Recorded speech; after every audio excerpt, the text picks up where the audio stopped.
कैसे हैं दोस्तों।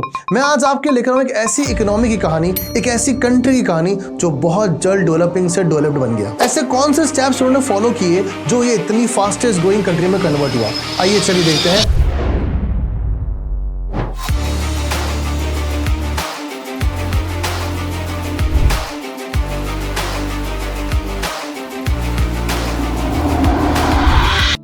Step number 1, crude oil. इस कंट्री के prime minister Mohammad Al Rashid की सोच के मैं अप्रिसिएशन दूंगा।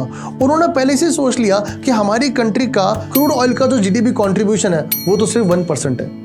यानी कि सोचो आप क्रूड ऑयल से सिर्फ 1% कमा रहे हैं आज की डेट में ये, क्योंकि उन्होंने पहले से ही सोच लिया था कि हमारी कंट्री के पास आज तो क्रूड ऑयल है, लेकिन आने वाले टाइम में क्या होगा, क्या आने वाले टाइम में हमारे पास जब क्रूड ऑयल नहीं होगा तब हमारी इकोनॉमी कैसे सर्वाइव करेगी।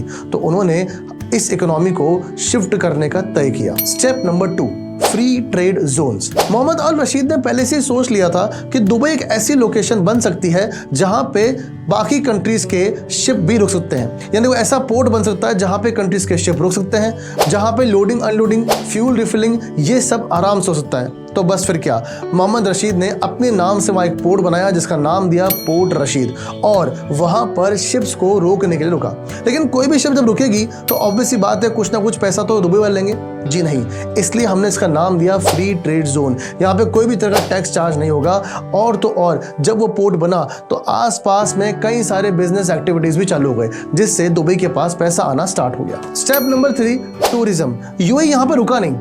अब वो सोच रहा है कि बहुत हो गया भाई, फ्री ट्रेड जोन्स तो बना दिए, लोग आ रहे हैं, कोई दिक्कत नहीं है, लेकिन अब और कुछ भी ऐसा करना पड़ेगा जिससे बाकी सारी कंट्रीज भी दुबई के बारे में जाने।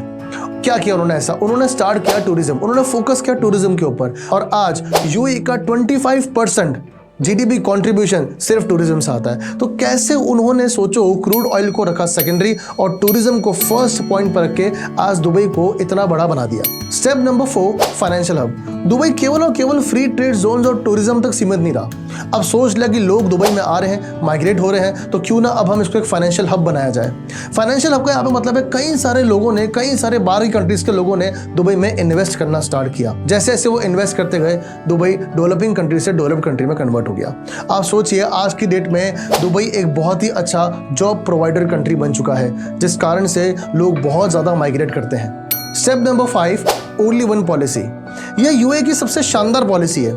इस पॉलिसी में प्राइम मिनिस्टर ने सोच लिया कि अब बारी आ गई है दुबई को सबसे बड़ा बनाने की, और उन्होंने स्टार्ट किया ओनली वन पॉलिसी। अब इस पॉलिसी का क्या मतलब है? इस पॉलिसी का मतलब है जो हमारे यहाँ पर है और कहीं पर भी नहीं होगा, और ये उन्होंने करके साबित भी किया। जैसे कि Burj Khalifa, the only tallest building in the world, Dubai के अंदर सबसे बड़ा 7 स्टार होटल बनाया बुर्ज अल अरब, और साथ ही साथ दुनिया का सबसे बड़ा मॉल दुबई में बनाया गया। दुबई मॉल आज की डेट में सबसे बड़ा मॉल दुबई के अंदर ही है। Step number 6, futuristic growth. अब आप सोच रहे होंगे इतना सब कुछ दुबई ने कर लिया, अब क्या? लेकिन दुबई ने रिसेंटली एक बिल्डिंग बनाई है जो आई शेप की है। स्टेनलेस स्टील का मेटल यूज किया इसके अंदर, और इस बिल्डिंग के अंदर वो सब कुछ है जो अपन सोच भी नहीं सकते। जैसे कि इस बिल्डिंग के 5th फ्लोर के अंदर नासा अप्रूव्ड स्पेस स्टेशन बनाया गया है, जो एक स्टूडेंट को स्पेस को समझने में कितना हेल्प करेगा सोचिए।